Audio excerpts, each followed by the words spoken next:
1824. It's easier for a camel to fit through the eye of a needle. Eye of a needle, an interesting title. Oh, yeah. The Eye of the Needle. 1930. Dust Bowl. The Dust Great Depression era, 30s. the setting. Two brothers, Looking down on the farmhouse. Jacob and Esau. Morning. Years ago, they had a choice to make. Jacob the elder, Esau the elder, had the right to inherit the farm. Yeah, the idea was to give it a feel at the beginning, especially if we're thinking about the Depression. Just have this kind of minor blues sound, this kind of thing. All right. And then you have The old woman is constantly quoting the Bible.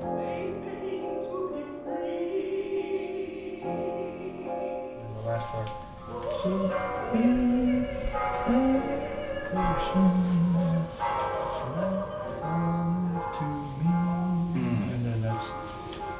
And then it repeats back in this where Jacob would come in. Right, with right, this right. stuff. So I just had to put that last line in. And I may change that accompaniment or start adding stuff, because right now it's pretty plain. And I just wanted to get the chords in. Sure, absolutely. No, But, no, I think it's off to a great start. Yeah. That's awesome. Cool. And then when the melody would come in with that chord, it's kind of this blues scale sound.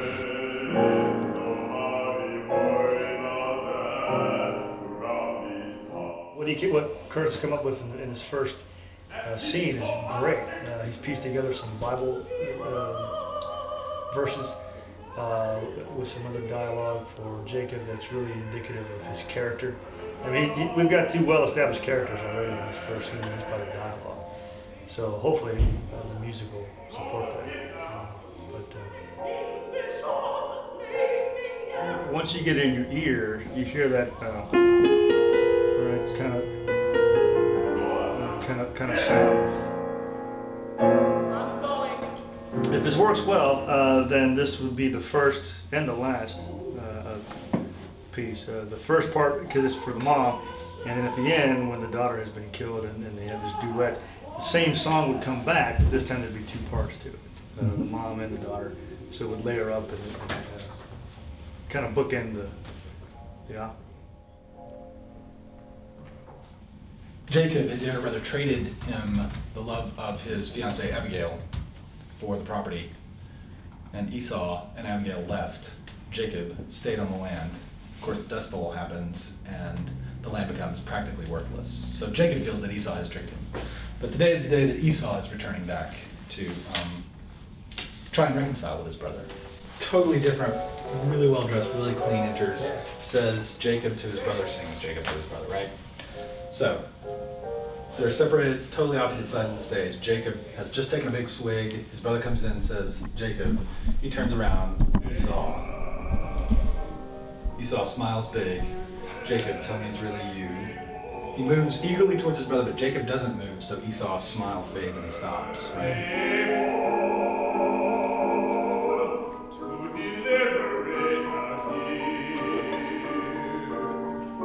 An appropriate amount of time to be, and that we don't crowd it with words, you know? Right. It's Yeah. not Like all about- I'm worried already that this opening 12 bars is too long. You know, but I like that it sets a mood. I feel like we gotta where write she it. can walk out.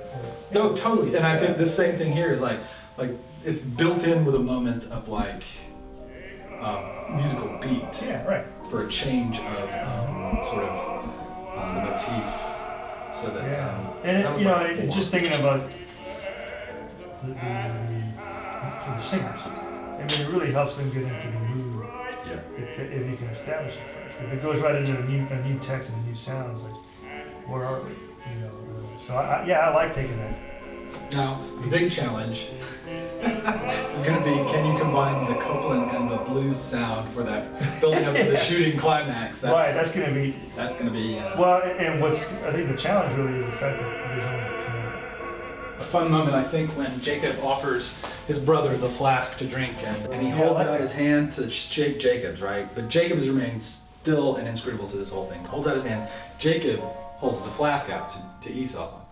Esau hesitates takes out a handkerchief, wipes it off, takes the drink, holds it together for a beat, and he coughs, right, and Jacob laughs, right? So, I mean, Jacob is still inscrutible. He could be reaching out to his brother. He offers him his flask, right? Yeah, right. You know what I mean? But like, you know, and so, Maybe if there's a joke, maybe it's like his own group or something. It's the tragedy that results from this reunion that can't be. Jacob is just incapable of reconciling himself to his brother. He's incapable of letting go of the bitter past, and his inability to let go of that bitterness ruins everybody's lives. So this is about, I mean, that's Esau having his moment, right? You know what I mean? Yeah, I like it. Yeah, this would be Next the we're gonna baritone go, art. if that's okay. Yeah. Next we're gonna go into Jacob and Esau having a moment just before Abigail comes in, right? A little bit more clarification of what their relationship is, and then Abigail's gonna get in, and we're gonna get right to it. Is that cool? Yeah, it's Okay. working. All right. Jacob? Perhaps he'll listen to you.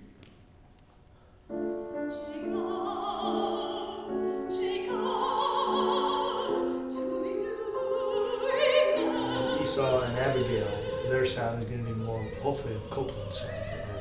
A very distinct sound, a different sound than the blues stuff. To really have the characters be identified musically with something that's, to kind of show where they're at in terms of their character.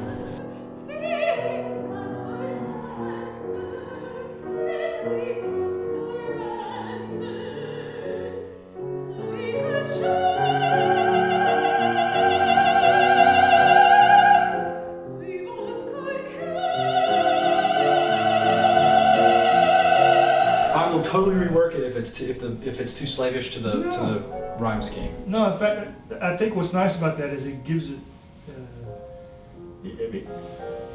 Opera is goofy when you're singing on stage, you know. So obviously, having it be poetic, rhyming, you know, if there's any, you know, rhythm to it. I mean, I think it's cool. You know? Okay. Because otherwise, I mean, if it doesn't have that rhyming, then sometimes it's like it's not going anywhere. At least it makes a point. Okay. You know, I like it. Yeah, I like. I'm So perfectly the idea willing. here. I'm perfectly willing to rework this kind of stuff. Can you trade a famine? And it almost works, but Abigail's presence pushes Jacob over the edge, and he refuses to be reconciled to his brother. The couple, Esau and Abigail, are about to leave when she asks about her mother. What became of my mother?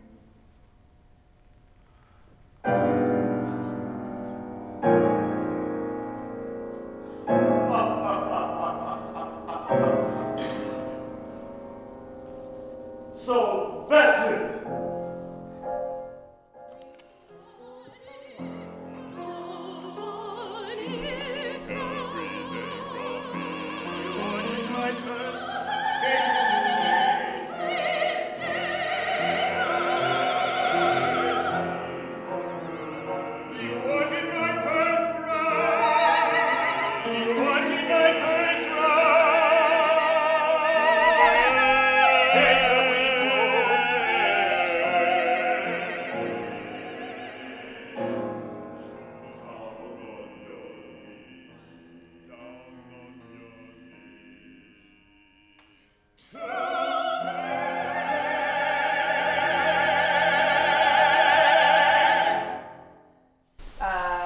Please, Jacob, she's dead. Can you give me a brrrr?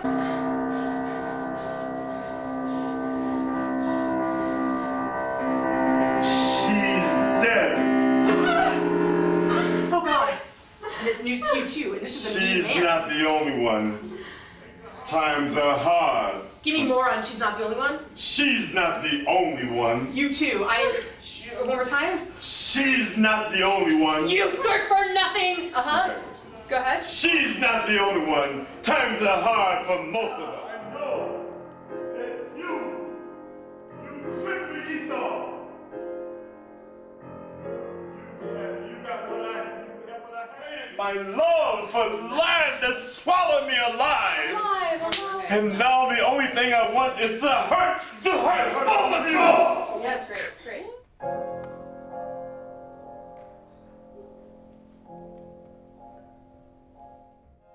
And there arose a mighty famine.